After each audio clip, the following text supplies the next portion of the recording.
Chacun fait ce qu'il veut.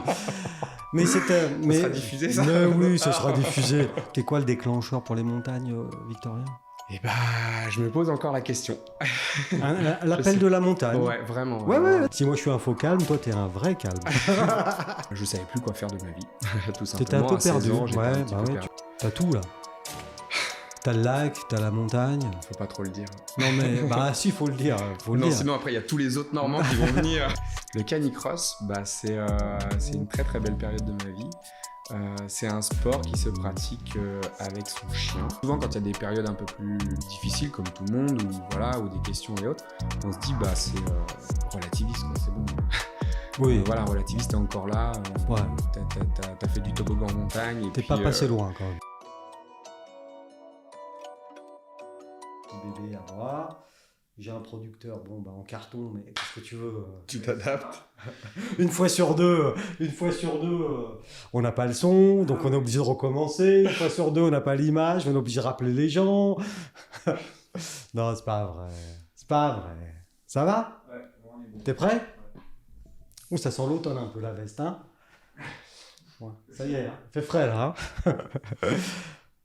Allez, c'est parti. On croise souvent des gens qui se prétendent atypiques. Bien souvent, ils n'ont d'atypique que le nom. Mon invité du jour l'est sans aucun doute atypique. Atypique, même s'il ne le revendique pas.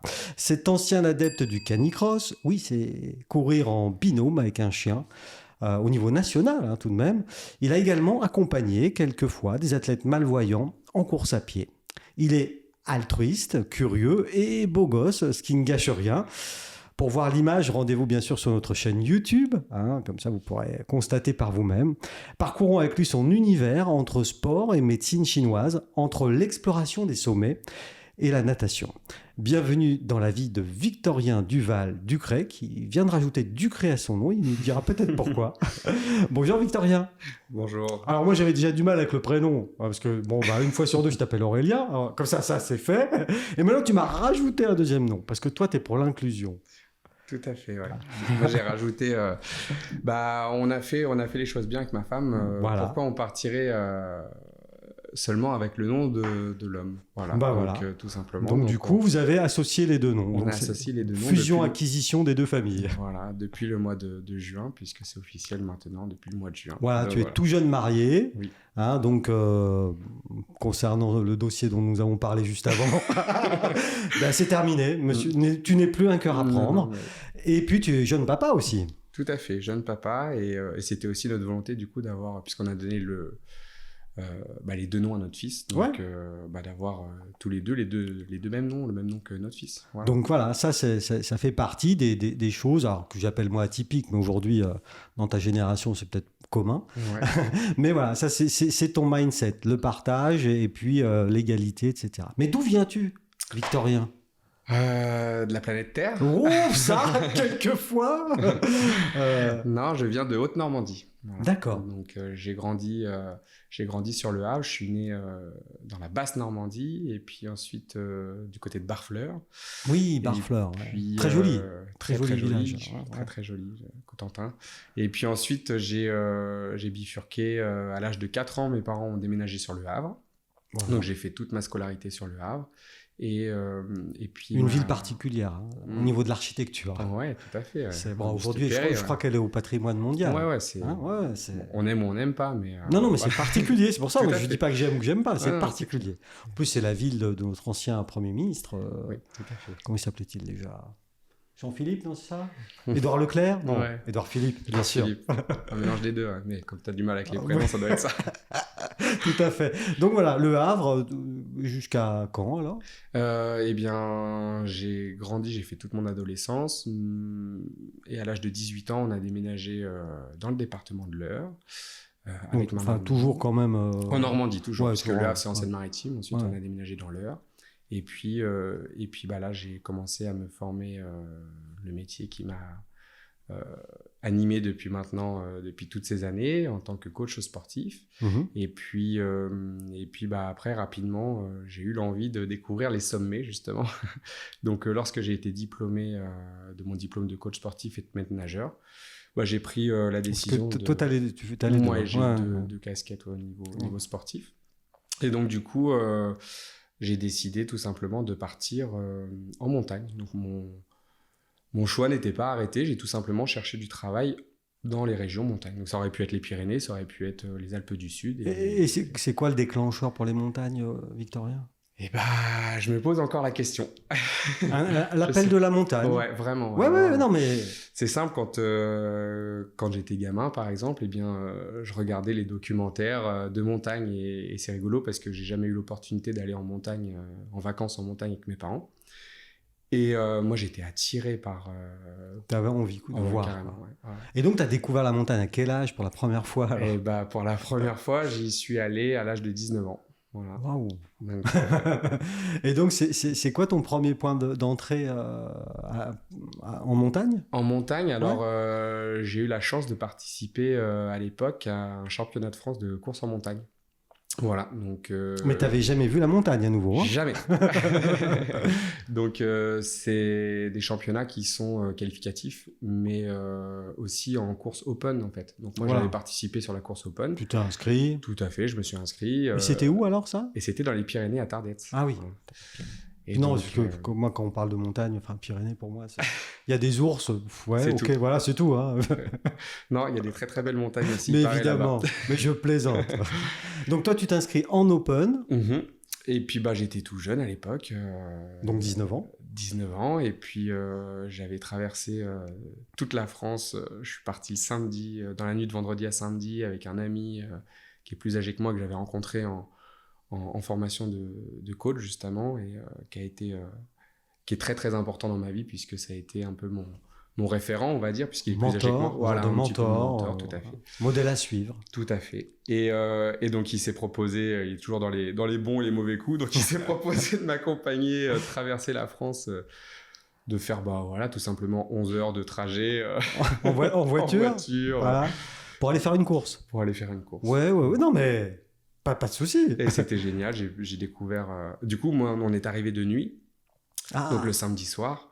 Et puis, pour partir le dimanche matin, ben voilà, aux aurores en plus, j'imagine. Tu sais ce que c'est. Oui, je sais ce que c'est. Moi, je suis plus vieux que toi. Alors, du coup, je prévois.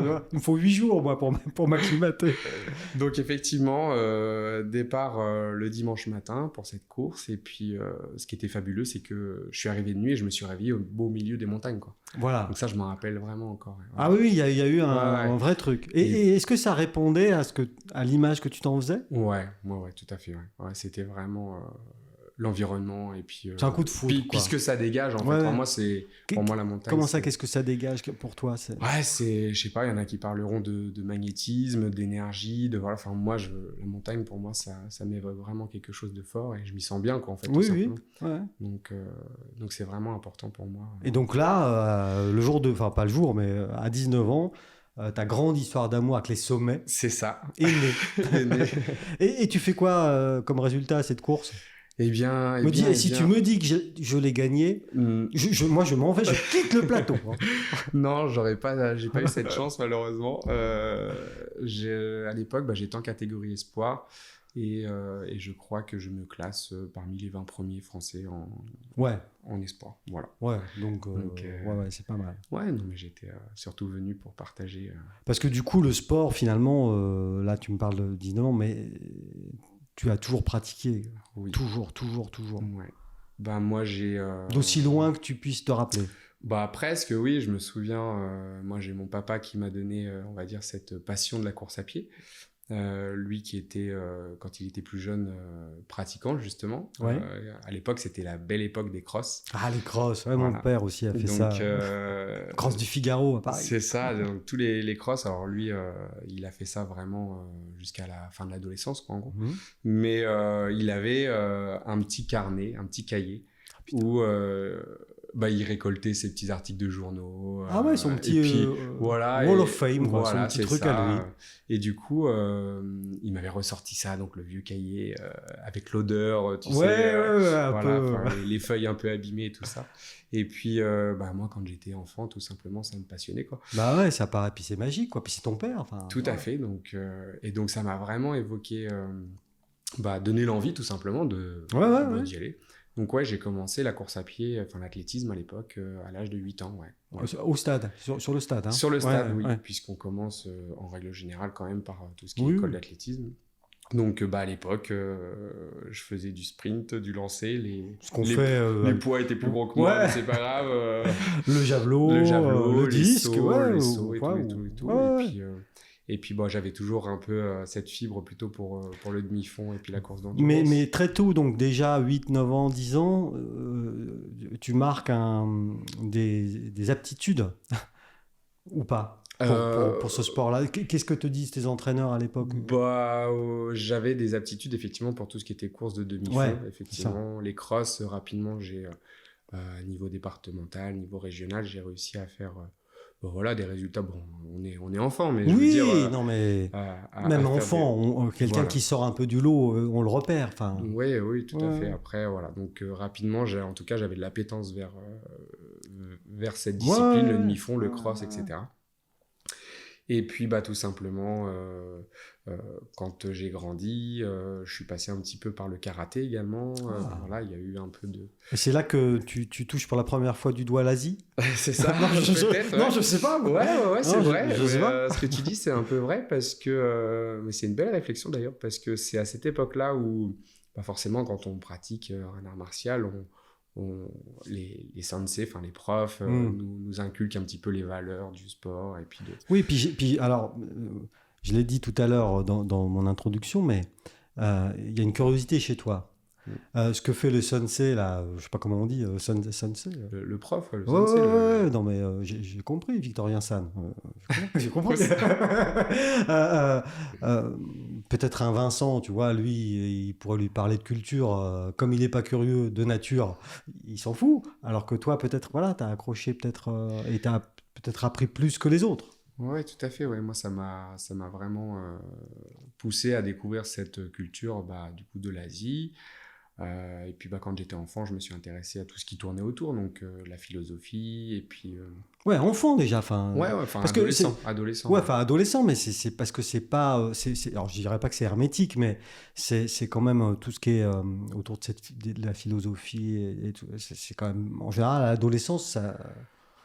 Mais toi, oui. Ouais, en tout cas, moi, ça m'a tout de suite parlé, effectivement. Si moi, je suis un faux calme, toi, t'es un vrai calme.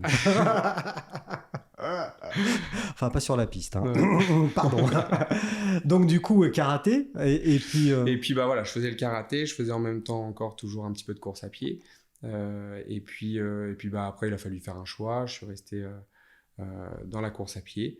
Donc, ce qui est finalement le plus pratique à pratiquer. Et puis, à un moment donné, quand tu montes en catégorie dans tout ce qui est sport de combat, arts martiaux, etc., il faut faire du spécifique, il faut prendre du poids, il faut te caser dans une catégorie de poids, etc. Ouais. Et c'est vrai que moi, à l'époque, c'était à l'opposé finalement de ce que la course à pied. Voilà. Donc, au contraire, plus on est léger, mieux c'est finalement. Tout à fait, ouais. À terme. Hein. À terme, ouais. Donc tu as toujours baigné quand même dans le sport, plus ou moins dans le sport, même plus que moins d'ailleurs. Hein. Ouais. Et du coup, ça a fait, ça à l'époque, j'imagine ça a fait la fierté de ton papa, etc. De voir mon papa était mon premier fan, il me suivait sur toutes les courses pratiquement, il venait m'encourager et puis non, c'était vraiment quelque chose que j'ai partagé avec lui et puis non, c'était cool. Donc pour toi, alors on précise bien ça parce que dans ta vie, qui est, je l'ai dit, atypique, toi tu diras non, mais moi je trouve quand même.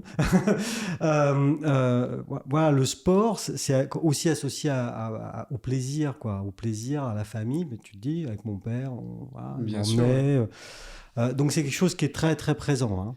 C'est très présent et puis ce qui est rigolo, c'est que c'est devenu mon métier, alors qu'initialement, ce ne l'était pas prévu. Non, t'avais prévu quoi, toi? Moi, initialement, je voulais partir dans tout ce qui était travaux paysagers. Voilà. Ah oui.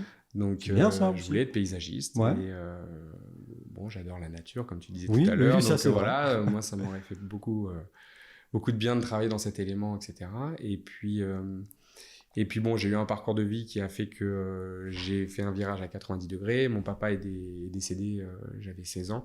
Ah oui. Et donc du coup, pour la faire court rapidement, je devais normalement partir en école de paysagisme. Et puis finalement, mon papa étant décédé, les projets se sont... La vie s'est accélérée. Tout à fait, ça s'est accéléré.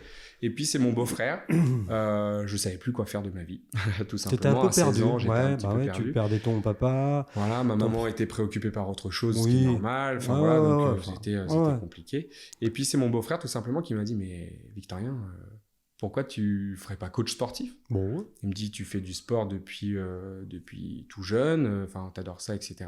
Pourquoi tu ferais pas ça ? Et donc, du coup, voilà, je suis parti dans le milieu du sport. J'ai passé mes brevets d'État. Un moment délicat de ta vie où tu aurais pu perdre ton chemin. Oui, c'est vrai. Et tu aurais pu te perdre en chemin, ou enfin, je sais pas comment. Eh bien, tiens, un autre mentor, et finalement, ton beau-frère. Et là, tu embrasses cette carrière qui est totalement adaptée à toi. Puis en plus, au niveau paysagiste, pardon, tu continues la taille de haie c'est ça. avec tes cheveux. Mais du coup, je vois que toi, moi c'est golf, moi c'est green, tu vois. Ça, par contre, et comment ça se passe les études ? Alors, c'est quoi ? C'est 2 ans, 3 ans, 4 ans ? C'est après le bac ? Alors non, moi j'ai pris la filière, je suis pas passé par STAPS, comme beaucoup peuvent le faire. Ça, moi j'ai passé des brevets d'État. Donc c'est, les fameux. Voilà, c'est des brevets d'État qui se passent en 1 an. Et donc je suis rentré en diplôme donc pour passer le brevet d'État d'éducateur sportif donc à l'âge de 18 ans. Et puis rapidement après est venu le problème du marché du travail. En Normandie, c'était compliqué de travailler avec ce diplôme parce que c'est un diplôme qui est relativement saisonnier. Ouais, la Normandie, c'est l'été, quoi, le tourisme. Bah, bien sûr. Ouais. Voilà. Parce que déjà l'automne, c'est déjà... C'est ça. Puis l'été, il est court là-bas. Bah oui, c'est 14 juillet, 17 juillet. Ouais, c'est ça. C'est 3 jours. Il faut y aller, quoi. Et encore pas tous les ans. Non, on plaisante. Il fait beau plusieurs fois par jour. Bon, plusieurs fois par jour. C'est vrai. Après l'averse. Après, c'est ça, toujours. Non, mais c'est connu. Non, mais c'est vrai. On est d'accord. Ouais. Mais en tout cas, voilà, donc c'était compliqué de travailler avec ce premier diplôme. Et puis, comme je disais tout à l'heure, cet ami que j'ai rencontré dans cette formation, qui était plus âgé que moi et qui a été de très bon conseil, m'a conseillé de passer ce qu'on appelle le BNSSA. Le BNSSA, c'est sauveteur aquatique. Il m'a dit, écoute, avec ça, tu pourras travailler de façon plus régulière, faire des surveillances et tout ça en piscine. Et puis, ça va être une bonne... complémentarité avec ton diplôme. C'est un vrai diplôme qui permet de bosser. Voilà. Ça, il y a du taf à peu près partout. Et donc, du coup, j'ai passé ce diplôme. Et puis, à l'issue de cette formation que j'ai obtenue, donc l'année suivante, il manquait plus grand-chose, entre guillemets, pour devenir maître nageur. Parce que j'avais déjà un tronc commun avec mon premier diplôme. Ouais. Puis, certaines notions de secourisme avec ce diplôme que j'avais passé. Donc, du coup, j'ai dit, bon, allez. Si proche du bol de sangria, quand même. On va pas s'arrêter en si bon chemin. Donc, du coup, Donc là, tu es maître nageur. Maintenant, je suis maître nageur. Maître nageur sauveteur, c'est comme ça qu'on dit ? Ouais, c'est... Ouais, non, je sais pas, moi. C'est le titre. Moi, j'y connais rien, je sais même pas nager, moi, tu vois. C'est vrai ? Mais non. Eh ben, on va aller apprendre à nager. Je déconne, je sais nager. Dans le lac de Vaune. non, pas dans le lac de Vaune. Non, je vais ressortir avec plein de sangsues. Non. Quoique maintenant, l'été, il y a du paddle sur le lac de Vaune à Châtel. Tout à fait. Et oui, parce que, bon, pour tout dire, on s'est croisés plusieurs fois dans notre vie avec Victorien. Et donc, une fois à Châtel. C'est ça. Et alors, j'aimerais quand même reprendre ce fil, parce qu'on expliquera pourquoi on s'est croisés, mais un peu plus tard. Et je vois que mon assistant Vincent, que je dis tout le temps qu'il n'est pas bon, il est très très bon en fait, parce qu'il m'a mis le petit verre, tu vois, qui commémore notre rencontre. Tu vois, il n'est pas si mauvais que ça, hein, tu vois. Ouais. Non, ta maman va être fière de toi, je te le dis. Donc, tu as 19 ans, tu découvres la montagne, sauf que tu fais ta course, tu es dans le top 20, bon, ça assure quand même pas mal. Non, bah si, parce que moi, je suis toujours dans le top 20, mais en partant de la fin. Ouais. Donc, tu vois. Mais tu repars. Je rentre en Normandie. À l'époque, du coup, j'étais juste, comme je disais, sauveteur. Donc, je fais ma formation de maître nageur. Voilà, tu fais tout. Voilà. Et puis, après, je décide de ne pas chercher de travail tout simplement en Normandie avec mes diplômes et de m'expatrier. Voilà. Et là, qu'est-ce que tu fais ? Tu prends une carte ? Comme tout le monde, Pôle emploi. Ah, oui. Enfin, en tout cas, à l'époque. C'est une bonne méthode. Voilà, Pôle emploi. Il n'y avait qu'une seule offre d'emploi qui était présente à l'époque, et c'était dans les Alpes, et c'était au Hilton. Voilà. Au Hilton, à Évian. Bon, voilà. Donc, Oh, il y a pire hein, pour commencer. Bah ouais, c'était pas Donc du coup, me voilà parti passer mon entretien déjà. Ouais. À l'époque, j'avais les chocottes. Et puis... Il avait les chocottes. bah ouais, quand Petite même. expression surannée, j'adore. Donc me voilà parti, je prends l'avion, je loue une voiture. Enfin voilà, c'était Ouais, l'aventure. c'est un peu pour moi. l'aventure quand même. Ouais, là, c'était ouais. l'aventure Ouais. à 20 ans. Voilà, Ouais. je pars et puis donc je passe cet entretien et puis bah, par chance j'ai pu avoir le poste et donc quelques semaines plus tard me voilà arrivé dans le Chablais. Voilà. Bah oui. Donc l'aventure chablaisienne a commencé ici. Et là, t'as tout là. T'as le lac, t'as la montagne. Faut pas trop le dire. Non mais bah si, faut le dire. Faut le Non, dire. sinon après il y a tous les autres Normands qui vont venir. Mais les autres Normands sont pas victoriens. Ah mais non. Mais non, mais c'est vrai. Non mais c'est un paradis. Enfin, ici, Oui, ouais. et comme je le dis toujours, j'espère que les gens qui sont nés ici s'en rendent compte et continuent à s'en rendre compte. Il s'en rend pas compte. Il fait pas de ski. Il va pas en montagne. Il nage pas. Non, lui ce qui l'intéresse c'est son canapé. Voilà. Ouais, Voilà. Donc tu vois. Tout mais il y a la vue aussi mais- peut-être. Non, même pas. Non, même pas. Lui, c'est la vue sur le poêle, tu sais, la cheminée. Ouais. Voilà, c'est tout. Du coup, bon, tu fais ta vie dans la région. Alors, dans la région, tu vas voyager un peu. Parce que Oui. Victorien est un voyageur tout de même. Ah oui. Ouais, bah Ah oui, oui. oui. Parce que tu sais qu'en Normandie, il y a beaucoup de gens dont les racines sont vikings. Tout à fait. Des grands voyageurs au demeurant. Je me laisse pousser un peu. Bah oui, oui, voilà. Tu fais un peu, bon, pas encore Ragnar, Pas encore. mais mais là encore un peu, et t'y es. Hein. Ouais, Ah. on travaille. Du coup, tu as fait Évian. Ah, Châtel, je le sais, puisque on s'est croisés croisés. à Châtel. Tu as fait quoi d'autre comme job Bah, dans le Chablais? Dans le Chablais, j'ai travaillé effectivement dans plusieurs établissements sportifs. Donc, et il y a eu le Hilton, il y a eu les Thermes d'Évian, le Royal, l'Ermitage où j'ai pu dispenser quelques cours. Et Ah ouais. puis, j'ai fait à l'époque, c'était le City Green. Voilà, Oui, donc, maintenant c'était- c'est David Lloyd. David Lloyd. David Lloyd. Voilà. Où on avait vu Chloé, nous. Chloé. Donc, Tu connais Chloé? Du tout. Chloé. Elle était venue faire le podcast avec nous. Ok. Pareil, un coach super dynamique, Ok. ancienne nageuse de haut niveau. Ah bah. Et elle travaille là-bas. Bon, bref, excuse-moi pour cette digression. Non, mais, voilà. Bonjour Chloé. Ouais, salut Enchanté. Chloé. On adore Chloé ici. Mais oui. Ah oui, bien sûr. Et donc du coup, voilà, à l'époque, donc j'ai travaillé là-bas, le centre Léman. Ouais, j'ai- donc tu j'ai fait, t'intègres, voilà, voilà, tu t'intègres j'ai bien. fait un petit quoi. passage aussi en Suisse pendant 3 ans, enfin voilà, sur Genève, et puis voilà. Et puis. Et comme je l'ai dit aussi, alors toi, t'es un sportif du quotidien, parce que tu as fait un peu de vélo taf, ce qu'ils appellent le vélo taf. Tu t'es rendu de France en Suisse à vélo. Hein, Ouais, ouais. Oui, puisque tout est disponible maintenant. Avec le big data, on sait, Ah. on sait tout ça. Donc toi, tu es vraiment c'est sportif du quotidien. Et puis un jour, il y a cette histoire de canicross. Moi, j'aimerais que tu me parles du canicross. Qu'est-ce que c'est? Le canicross, bah, c'est une très très belle période de ma vie. C'est un sport qui se pratique avec son chien. En l'occurrence, toi, c'était une chienne, il me semble. Tout à fait. Qui s'appelait Céleste. Céleste. Ouais, ouais. Et donc, ça se pratique avec tout type de chiens. Alors après, forcément, il y en a qui sont plus performants que d'autres. Ouais. Toi, c'était une race Alors, sportive. Hein. Oui, oui. tout à C'était fait. quoi? C'était un Greyster. Greyster, c'est un mélange entre du braque allemand et du lévrier greyhound. D'accord. Donc, ce sont des chiens qui sont faits pour la course. Hein, Ouais, pour la ouais, course. Quand on voit, quand on s'imagine les chiens de course, on pense aux chiens de traîneau, ce genre de Mmh. choses. Mais ils sont nuls. Ils sont nuls. Non, c'est des chiens très endurants, très résistants au froid, mais Mais ils courent moins vite que toi. C'est Donc... non, mais sans rien.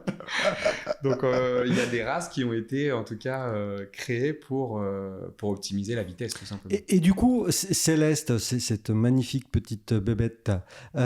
Tu l'as acheté, ou en tout cas tu Oui. l'as adoptée petite pour ça, Euh, ou tu l'avais et tu t'es dit bah tiens, je vais faire ça. Non. En fait, moi, à l'époque, j'étais encore en Normandie et dans mon entourage, il y avait une personne qui pratiquait le canicross et j'avais eu la chance de découvrir justement sur une épreuve avec un husky. Ah. Et du coup, c'était un super husky et en fait, il m'avait fait découvrir cette activité. Donc moi, étant déjà coureur, le chien qui me tractait, qui m'emmenait en survitesse. Enfin, j'ai juste tout simplement. T'étais au paradis. Ouais, voilà. Ouais, ça y est. Là, attends. J'ai tout de suite. Je fais adhéré. 800 chevaux. Là. C'est un peu ça. C'est Dans ça. ta tête, on se dit, Je suis une Ferrari. J'ai des réacteurs derrière. Ouais, allez, c'est la bête. Voilà. Et du coup, parce qu'on est attaché au chien, c'est ça? Ouais, on avec est relié au chien avec une longe élastique. Ouais, une longe. Ah Et, oui, élastique quand même. voilà, Ouais. avec un baudrier qui ressemble un petit peu comme un baudrier d'escalade. Et tu le guides à la voie, plus vite, moins vite? Alors, non, on essaye de... Ouais. voilà, donc non, mais en tout cas, on lui donne les directions, gauche-droite. Ah oui, comprend. Les décomptes pour le départ. Ouais, ah oui, voilà. oui. Quand on doit doubler, on essaye de lui faire garder sa ligne, pareil, pour Ouais. pas qu'il y ait de... Donc, faut que le chien soit un peu entraîné il y a aussi, un quoi. dressage, tout à fait, c'est vraiment une communion. Donc tu découvres ça avec un husky. Avec un husky, et puis dans ma tête, je me dis, bah voilà, le jour où j'aurai l'opportunité, j'aimerais bien avoir un chien, mais qui soit... À l'époque, je faisais encore beaucoup de compétitions, j'avais encore cette envie de me dépasser, et puis justement d'être dans la gagne, entre guillemets. Ouais, t'avais la win. Voilà. La win. Et donc je me suis dit, bah, on va pas prendre un chihuahua. Donc, si, mais tu le portes dans ce voilà. cas. Mais plus d'intérêt. Mais dans le sac de trail, ça va bien. Ouais. Mais, et donc du coup, j'ai dit, bah voilà, on prendra un chien qui va bien pour cette discipline. Et puis, donc j'avais été chercher... Vraiment la race... Céleste, voilà, en Allemagne, chez un éleveur qui était justement très connu pour... Du coup, tu parlais allemand? Yeah. Non, je sais pas, moi. Non. Mais tu l'avais eu. Je l'ai eu chiot, donc toute petite, voilà, tout à fait, toute petite. Je l'ai eu chiot, donc. Et du coup, il y a tout un apprentissage. Bon, après, l'état de chiot, ça dure pas si longtemps que ça. Après, c'est un apprentissage, mais avant tout, c'était une chienne qui vivait dans l'appartement. Enfin, oui, elle vivait avec toi en permanence, quoi. C'était ta petite amie, en gros. C'est ça. Avant de rencontrer ma femme et d'être marié. Ta première petite amie était Céleste. Une chienne. Tout à fait. Voilà. Écoute, chacun veut ce qu'il veut. Mais c'était. Ça sera diffusé, ça. Mais oui, ça sera diffusé. Tout le monde sait bien qu'on plaisante et les gens me connaissent. Maintenant, ils te connaissent aussi. Et du coup, dans ta carrière, je l'ai dit, et là, on va rejoindre, parce que, à moins que tu n'aies pas envie d'en parler, mais tu me diras, mais là, tu me vois arriver avec mes gros sabots, donc tu m'aurais déjà dit non. Les crêtes du Chablais, c'est ça? Non, ouais. Donc, t'es à Châtel, en poste à la piscine, ou je sais pas où. Hein, la piscine de Châtel. La nouvelle, l'ancienne, c'était Forme d'eau, ouais. C'était J'étais la responsable des bassins à l'époque sur très bien. magnifique complexe. Forme d'eau, magnifique, formidable. C'est un 37 degrés. Tout va bien. Bon, bref, on s'en fout de ça. Avec des amis, nous, à l'époque, on organisait une course qui s'appelait le Trail des Crêtes du Chablais. Connais pas. Non, on connaît pas. Et du coup, cette course-là, nous, on voulait participer aussi. Alors, on était organisateurs, on était toute une bande. Hein. Moi, j'étais vraiment loin dans la liste, mais quand même, j'ai participé à ça. Et avec des amis, on décide de monter une équipe. Et évidemment, comme il y avait d'autres amis qui montaient une autre équipe, nous aussi, on voulait les champions. Parce que nous, mes amis et moi, on n'était pas très champions. Du coup, voilà. Alors, ça discute, tout ça. Et on inscrit Victorien. On ne s'était jamais vu. Hein. Non, c'est vrai. Et Victorien, peu avant cette course-là, qui devait avoir lieu à Châtel, par une belle soirée d'orage. C'est ça, hein? C'est exactement ça. Tu décides de partir en randonnée avec Céleste. Ouais. Quelle idée, raconte-nous ça quand même. Parce que là, on peut en rire, et ça, c'est bien. On en rit maintenant. On peut en rire.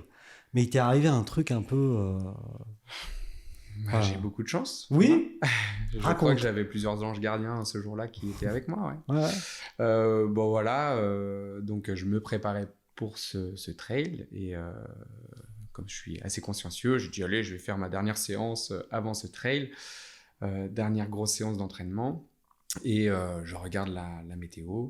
La météo annonce des orages en soirée, mais plus tard. Voilà.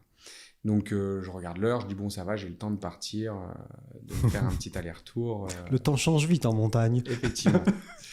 Et puis donc pour ceux qui connaissent, voilà, je suis monté au Linga, à la pointe du Linga, donc à Châtel. Et puis, donc l'objectif, c'était de faire l'aller-retour.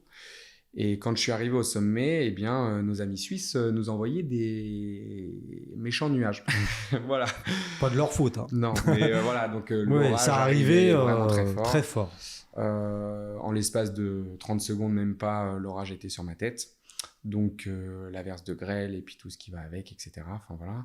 Donc, Celui qui n'a jamais vécu un orage en montagne peut ne pas comprendre. Oui. Mais c'est extrêmement violent, hein, parfois. Ouais, et ce soir-là, ça l'a été. Voilà, et ça m'a, émotionnellement parlant, ça m'a aussi chamboulé. Je me suis dit, mais qu'est-ce que je fais? Je suis là. Alors, on a toujours peur de se prendre la foudre. Et ton chien, enfin ta chienne, en l'occurrence Céleste, elle réagissait comment, elle, à l'orage? Elle avait confiance, elle était avec toi, donc ouais, ça allait, quoi. Tout à fait. Ouais. Et donc, du coup, je suis donc... j'ai pris la décision tout simplement de faire demi-tour, puisqu'initialement je voulais faire la traversée, passer par les chênes de l'autre côté, donc j'ai dit on va peut-être pas risquer. Donc je vais redescendre par la crête, qui est quand même moins engagée, et puis malheureusement en descendant, j'ai tout simplement glissé, puisqu'il y avait l'orage, la grêle, etc., que c'était en train de couler. C'était tout, ouais. Donc j'ai glissé et j'ai passé la barre rocheuse. Voilà. Donc, et donc t'es tombé de haut. Donc, je sais pas, ça fait combien? 5, 10? J'ai fait plusieurs ricochets et je pense que j'ai passé, on va dire au moins 70 à 100 mètres de dénivelé négatif. Ouais. Donc toi, après le coup, tu te souviens plus trop? Non. Alors j'ai des souvenirs, hein, bien sûr. Je me rappelle avoir été réveillé par ma chienne. Céleste, toujours, Céleste, merci. Donc, qui a dû faire certainement le tour de la montagne pour venir me récupérer en bas. Ouais, parce qu'elle n'a pas... Enfin, tu t'en sais rien, mais... Ouais, savoir. a priori, elle n'a pas sauté. Elle. Non, je pense pas. Donc, elle a fait le tour, elle est venue me réveiller, me débarbouiller, et puis elle avait toujours une cloche en montagne, en fait. Oui. Donc, ça, je m'en rappelle aussi que ça du bruit de la cloche, il y a des trucs comme ça, t'as des flashs. Donc, ça m'a vraiment réveillé, j'ai pris conscience de l'endroit où je me trouvais, que j'avais encore malheureusement... la chance, la malchance plutôt, enfin la chance d'être là, mais la malchance de continuer à tomber, puisque j'étais sur une sorte de promontoire et donc j'ai décidé d'aider ma chienne à descendre. Donc dans l'état où j'étais, j'ai dit tiens, je vais aider ma chienne à descendre, mais je pense que c'est ce qui m'a sauvé tout simplement parce que j'ai eu j'ai eu l'envie de la protéger elle, mais en fait je me suis certainement mis à l'abri en faisant ça. Donc j'ai été prudent en descendant et je la tenais pour dire attention Céleste, faut pas que tu tombes.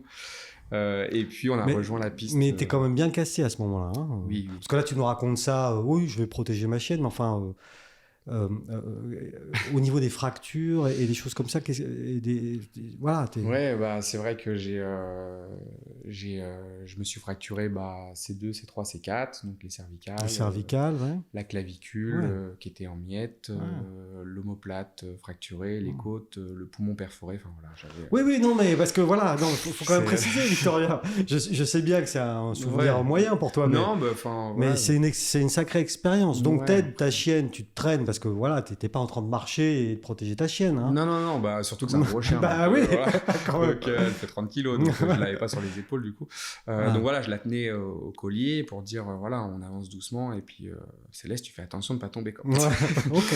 Et du coup, mais je pense sincèrement que c'est ce qui m'a permis de rejoindre l'endroit où on t'a retrouvé. Voilà. Parce que tu arrives tant bien que mal à te traîner avec Céleste à un endroit plus pratique. Tout à fait. Et Céleste, à nouveau, elle, et c'est en ça qu'elle t'a sans doute sauvé la vie. Tout à fait. Elle est allée sur un chemin plus fréquenté toute seule. En contrebas, En fait, moi, là, ici, j'ai reperdu connaissance. Donc donc toi, t'étais blackout. Caput, voilà. Et en fait, c'est elle qui a tout simplement, effectivement, descendu la montagne sur un chemin de rando un peu plus bas. Donc là, on était dans l'arrivée, la gare des œufs, tu sais, au Linga. Oui. Voilà, et c'est ici qu'on m'a retrouvé. Donc moi, j'étais ici évanoui, quoi, entre guillemets. Et puis, et donc elle est descendue et elle est allée aboyer sur un coureur en contrebas, qui lui avait attendu la fin de l'orage pour sortir courir.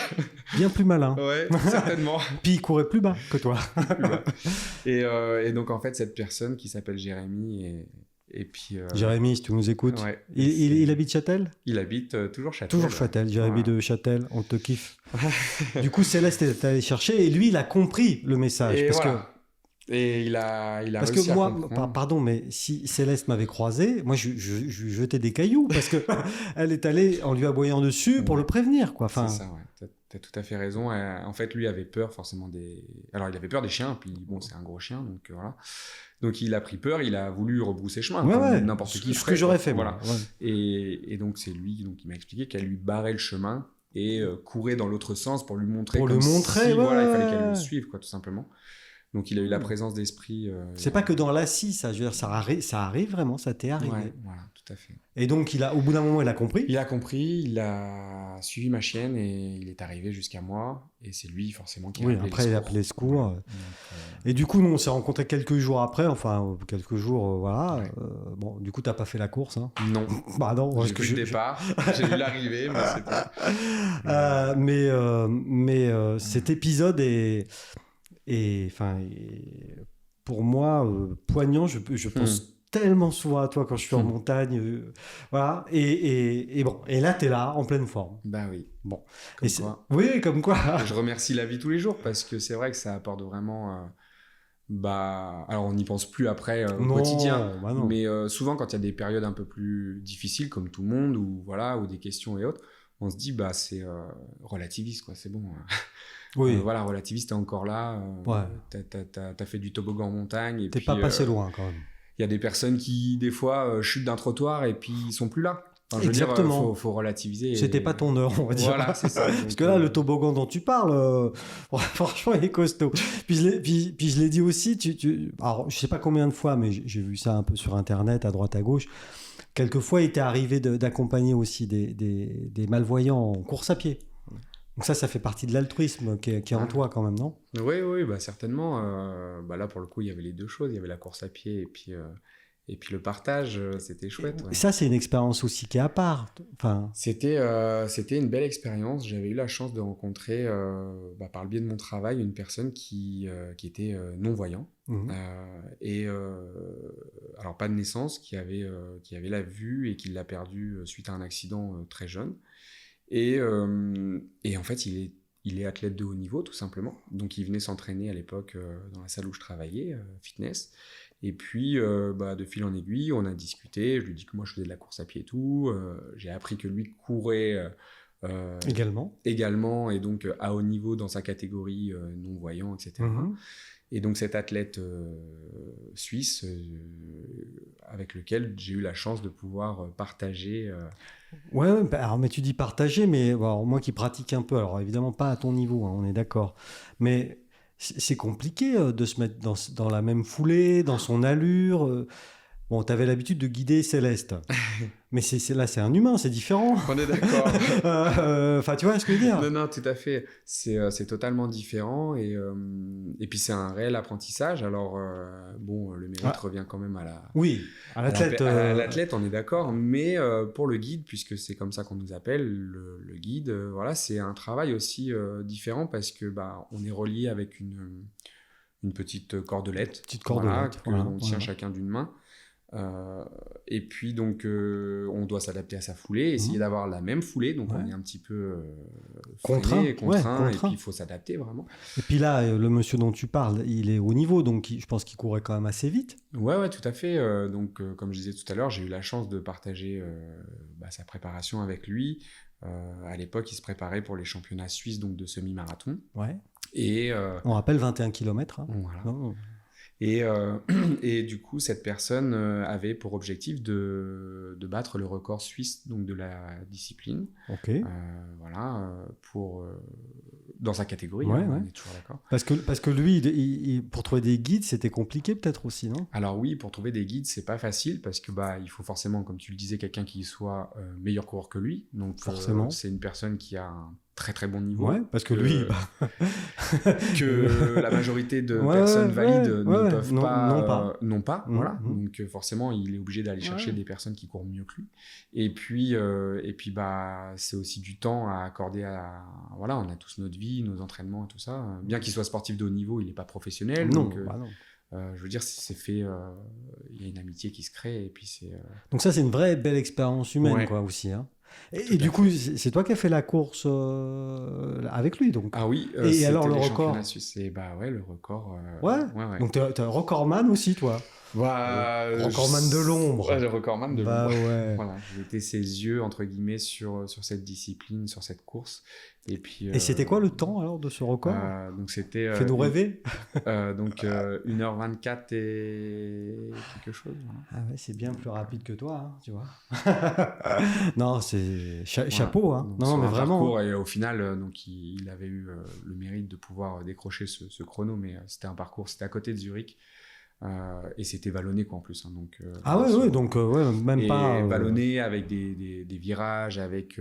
Ah, c'est pas pratique pour. Non, pour ouais, guider non. pour le Ouais, coup. non. Donc on a une technique hein, quand Ouais, on ouais. court. Je te parlais tout à l'heure, donc on est relié avec C'est un la peu corde. copilote comme en rallye, Voilà, quoi. donc Attention, par gauche exemple, serrée. Bah en fait voilà. Ouais, je veux pas. Je lui dis tout simplement s'il y a un virage à gauche, je vais lui dire gauche à environ 30 mètres. Et lui, 30 mètres, voilà, il sait sait à peu près, ouais. forcément. Et puis, quand on va tourner à gauche, au moment où on doit tourner à gauche, je lui dis hop. Voilà, c'était notre truc. Voilà, vous aviez trouvé. Voilà, donc hop, s'il y a un dodane, un trottoir Ouais. pareil, je lui dis dodane Ouais. pour lui signaler ce qu'il va y avoir. Et puis, au moment où il doit avoir l'impulsion pour, hop, voilà. Ouais. Donc, c'est comme ça que ça fonctionne. Ouais, donc, mais alors, autant tu disais tout à l'heure, Céleste te faisait confiance, mais là aussi, le gars te fait confiance. Hein. Bah oui, il y a un talent. Il faut, et c'est important. Ouais. Non, mais c'est l'altruisme de Victoria. Voilà. Ah non, mais c'est vrai. Tu t'en rends pas compte, mais c'est vrai quand même. Oui, donc, en tout cas, j'aime beaucoup le partage. Voilà. Ouais, mais voilà. Et tu vois, c'est pour ça qu'on partage ce petit moment avec toi, parce que tu le mérites. Et bon, alors, voilà, ça, c'est des épiphénomènes, bon, sauf le toboggan en montagne. Et du coup, récemment, enfin, depuis quoi, un an, tu t'es installé à ton compte. Oui, voilà. En tant que coach. En tant que coach, j'ai tout simplement pris mes 3 casquettes. La casquette de coach, la casquette de maître nageur, professeur de natation. Et puis la casquette, donc depuis maintenant 5 ans, je me forme en médecine traditionnelle chinoise. Voilà, alors ça je veux qu'on en parle. D'accord. Parce que du coup, là, on a abordé voilà, on sait comment t'es arrivé à la natation. Hein oui. Tu t'es jeté à l'eau. Blague, humour. Je t'ai tendu la perche, non? Oui, oh je vois que là, c'est les grosses têtes. Hein. Donc, la course à pied, on a compris, c'est depuis l'enfance. La natation, on a vu aussi comment c'est arrivé dans ta vie. Et la médecine chinoise, alors, comment ça arrive, ça? Eh bien, la médecine chinoise... Et d'ailleurs, pardon, mais ça comprend quoi, la médecine chinoise, quand on parle de médecine chinoise? Eh bien, il y a 5 disciplines hein, qui sont... voilà, donc c'est une médecine qui est tout récente, hein, ça a juste 2500 ans. Oui, c'est récent. Et, voilà, c'est tout récent. Et donc, en fait, ça comprend 5 disciplines qui sont l'acupuncture, qui est peut-être le plus connu. Ça, c'est connu. Voilà. C'est les aiguilles sur les méridiens, enfin, je sais pas quoi, les points. On joue aux fléchettes, ouais. c'est génial. Donc, l'acupuncture. La pharmacopée. Donc, la pharmacopée, c'est le soin par les plantes. Hein, le tisane, je sais pas. Presque, ouais. Non, je sais pas. Ouais, non, c'est des décoctions, les plantes, enfin voilà, la poudre qu'on peut... Donc, acupuncture, pharmacopée. Ensuite, on a le Qigong. Le Qigong, c'est ce que l'on vulgarise souvent comme le yoga chinois, tout simplement. C'est ce que l'on peut voir pratiquer dans les parcs. Ah oui, là, quand ils sont au ralenti, là. Ouais, on dirait l'homme qui valait 3 milliards. C'est ça. Donc ça fait partie intégrante de la médecine traditionnelle chinoise, puisqu'on part du principe que le mouvement, c'est la vie. Donc si on fait bouger son corps, voilà, c'est la vie. C'est la vie, tout simplement. Ensuite, il y a la diététique chinoise, puisque... donc là, ça, c'est la nourriture. La nourriture, on est ce qu'on mange. Donc voilà, si on mange correctement... Donc tu manges beaucoup le soir. Tu ne prends pas ton thé avant le lever du soleil. C'est ça. Le midi, tu manges frugalement. C'est ça. C'est ça, hein? C'est exactement ça, mais t'as fait de la médecine chinoise aussi. Ouais. Non, mais en fait, tu rigoles, mais c'est beaucoup de bon sens. Non, moi, je plaisante. La médecine chinoise, c'est beaucoup de bon sens, et en fait, on s'en écarte. Les personnes... On s'en écarte par le marketing, par des... Alors, le marketing, c'est quoi? C'est Monsieur Kellogg's qui veut vendre ses céréales et qui dit que c'est bon au petit déjeuner. Voilà, enfin, il y a plein de choses. Il y a plein de choses. Mais en fait, la médecine traditionnelle chinoise, c'est beaucoup de bon sens. Beaucoup de bon sens. On va pas manger des tomates en hiver, quoi. Non. Voilà, je veux dire. Manger de saison. Enfin. Si les tomates, elles sont là en été, c'est pour une raison. C'est pour une raison. Si elles poussent, voilà. Donc c'est pour une bonne raison, et au même titre que la courge qui arrive en automne, elle est là pour une bonne raison. En ce moment, on mange plutôt de la soupe qu'autre chose. Enfin voilà, je veux dire, il y a des vraies raisons. Il y a des vraies raisons. Donc la diététique, et puis alors tu m'avais parlé de 5, on était à 4. Et la dernière branche, c'est le massage Twina, donc qui est le massage énergétique tout simplement, qui va agir un petit peu comme l'acupuncture. sur notre système de méridiens. D'accord. Et puis, cette fois, avec les mains, tout simplement. Ouais, Donc, ça va ouais. des techniques de massage qui vont... Pareil, des points de pression. Des points d'acupression, Enfin, ce ouais, genre de acupression, choses. pardon. Voilà, tout à fait. Et donc voilà, ça. Et donc tu rencontres ça il y a 5 ans à peu près dans ta vie. Il y a 5 ans. Et comment ça se passe alors? Je me suis lancé dans cette formation, dans cette belle aventure il y a 5 ans, mais c'est quelque chose qui est présent en moi depuis longtemps, comme tu disais, étant adolescent. Moi, Voilà, par petites touches. Voilà, je m'étais beaucoup renseigné à l'époque déjà sur toutes ces médecines alternatives, sur toute cette médecine énergétique. Étant enfant, j'ai été bercé aussi de par ma maman, ma tata, etc., qui étaient aussi ouais, dans la famille, voilà, ouais. qui étaient sensibles à toutes ces choses, Ah ouais. toutes ces énergies, on va dire. Ouais. Et donc, du coup, c'est quelque chose qui a toujours été présent en moi. Et donc, du coup, il y a 5 ans en arrière, bizarrement, après mon accident en montagne. Comme de par hasard. Ouais, comme par hasard. Voilà, on s'est posé la question de qu'est-ce que je pourrais bien faire dans ma vie, quoi. En plus, ou tout du moins, et c'est ça qui est ressorti. Mhm. Et donc, du coup, pour répondre à ta question, j'associe maintenant ces 3 casquettes. Voilà. Oui. Et donc, du coup, j'ai toujours mon métier de coach que j'adore. Parce Voilà. que, alors, tu as créé une entreprise qui s'appelle Sport Léman. Non, Presque Sport ça. Énergie Léman. Ouais. Bon, je devrais le savoir, mais excuse-moi. Sport Énergie Léman. Sport Énergie Léman. Voilà, donc où- pas difficile à où- comprendre. Il y a le sport, il y a l'énergie Énergie, pour et- l'énergétique, où on peut l'associer aussi à l'énergie dans le sport. Et il y a aussi le Léman, parce que... La natation et puis la zone géographique, quoi. Et puis la zone géographique. Et du coup, tu as démarré quoi? Oui, une petite année, même pas à Oui, peine. ça va faire hein même pas un an, ouais, début Ouais, ouais. d'année. Donc, Victorien, c'est tout ça. Moi, j'espère que c'est pas que ça. Mais... C'est quoi d'autre alors? Moi, je sais pas, c'est un papa, c'est un mari maintenant. Ouais. Non, c'est... Parce que tu as vécu une petite expérience rigolote, pour moi qui était derrière mon ordinateur, durant l'été. Tu as eu un système de vacances un peu... Parce que, Voilà, ça fait partie de ma vie parce de que famille. quand je vous dis que Victorien, je le croise comme ça dans ma vie c'est au 14 juillet ou au 13 juillet, il y a eu le Tour de France qui est passé à Châtel. Alors, je ne sais plus le jour précis. Oui. Ok. Et moi, j'habite Châtel, comme chacun le sait. Si vous ne le savez pas, maintenant vous le savez. Et du coup, bon, voilà, ça se prépare là-haut.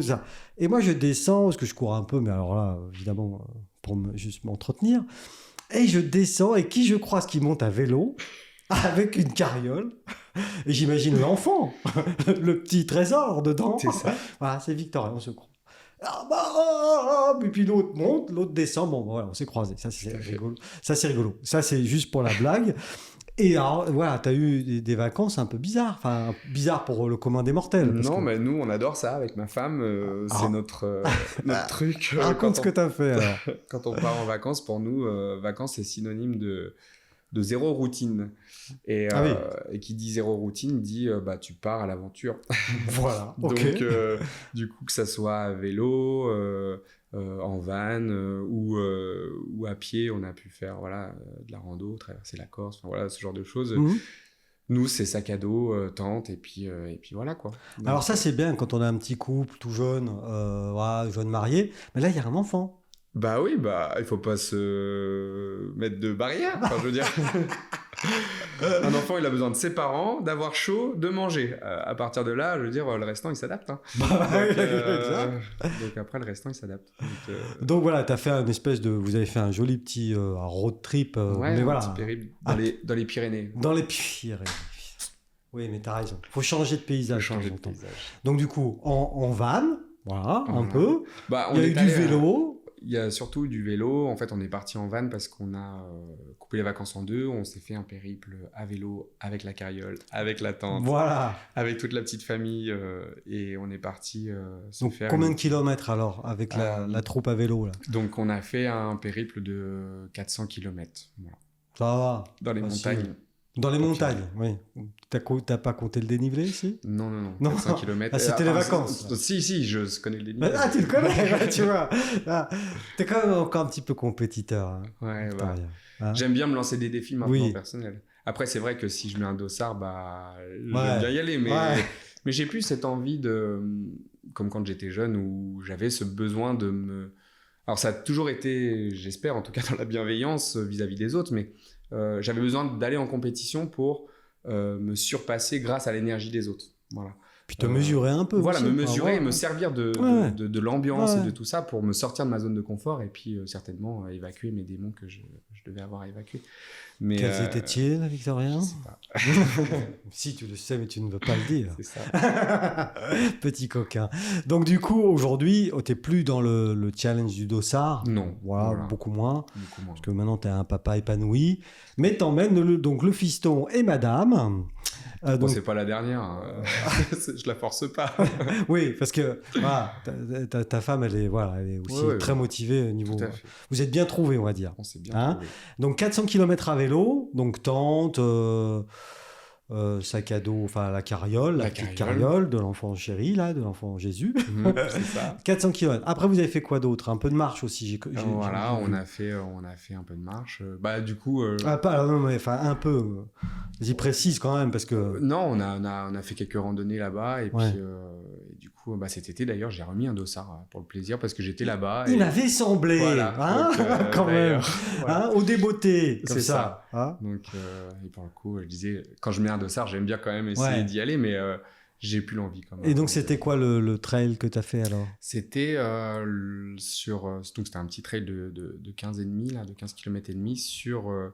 Je dis petit trail parce qu'il y avait l'ultra trail du marathon du Mont Calme. En fait. Donc, qui n'a de calme que le nom, évidemment. Ouais, c'est ça, parce que quand tu vois la Pika Pika qui fait 200 et quelques kilomètres avec un dénivelé, un ratio, c'est énorme. Donc voilà. Moi, j'ai fait la course baby. Toi, tu as fait 15 km. C'est ça. Et du coup, tu dis que tu as moins de. T'as moins le truc. Quoi. Quand je mets un dossard, j'aime bien voilà, me mesurer encore et essayer. Ça, c'est le côté. Et donc, voilà. Mais en tout cas. Le classement? Le classement, il a été ce qu'il a été. Vas-y, allez, dis-moi. Oui, j'ai terminé 3e. Voilà. De ta catégorie ou du total? Non, au scratch. Oui. Oh, au scratch, du total. Ouais. Non, pas la catégorie. Non, j'étais premier. Premier dans ta catégorie. Je sais pas. Quoique. Tu sais pas, t'es sûr? Non, je suis étonné. Là, je réfléchis, donc maintenant, oui, ça doit être ça. Oui, ça doit être ça. Il y avait un ancien, tu vois, qui était devant moi. C'était pas moi. Non, il avait des cheveux. Oh, ça c'est bas. Un coup bas. Et du coup, voilà, petites vacances quand même, nos routines. Non, pour nous, vacances, c'est synonyme de on coupe complètement. Et donc, ta femme travaille avec toi aussi ou... Eh bien, pour le moment, elle est en passe. Peut-être qu'un jour, elle rejoindra l'entreprise. Parce qu'elle est coach aussi, non? Non, elle se forme en massage. Massage, ouais, d'accord. Twina, donc elle se forme en massage Twina, en massage, d'autres techniques de massage. Et donc, à terme, oui, j'aimerais bien qu'elle rejoigne. Donc, on est sur une famille sport, santé et bien-être. Bien-être, tout à fait. Voilà, on essaye. C'est super. Et donc, qu'est-ce qu'on peut te souhaiter alors pour la suite, Victorien? La santé, que ça continue. Et d'éviter de croiser les orages en montagne. C'est ça, maintenant. Tu regardes mieux la météo? Ouais, je regarde mieux la météo. Je la regarde sur plusieurs sites maintenant. tu croises les données. Ça, météo iPhone, c'est pas fiable. Non, non, ça n'a jamais... Si j'ai un conseil à donner, regardez pas météo iPhone. Parce que... Non, mais tout le monde le sait pourtant. Ouais, non, mais... C'est une blague, ce jour-là, j'avais pas regardé ça. Oui, j'imagine. Donc voilà, mais en tout cas, j'espère développer au mieux ma société et puis m'épanouir dans le Chablais. Voilà. Ouais. Tu es un homme de défi, donc j'imagine que ça va fonctionner. En tout cas, tu mets toutes les chances de ton côté. Oui, j'essaye. Pour développer tout ça. Bon, le temps nous dira si tu avais raison. Tout à fait. En tout cas, tu es plein d'énergie, ça c'est bien. Tu nous as bien reboosté, Victorien. Merci beaucoup. Merci d'être venu. Merci beaucoup encore et puis à très bientôt. À bientôt.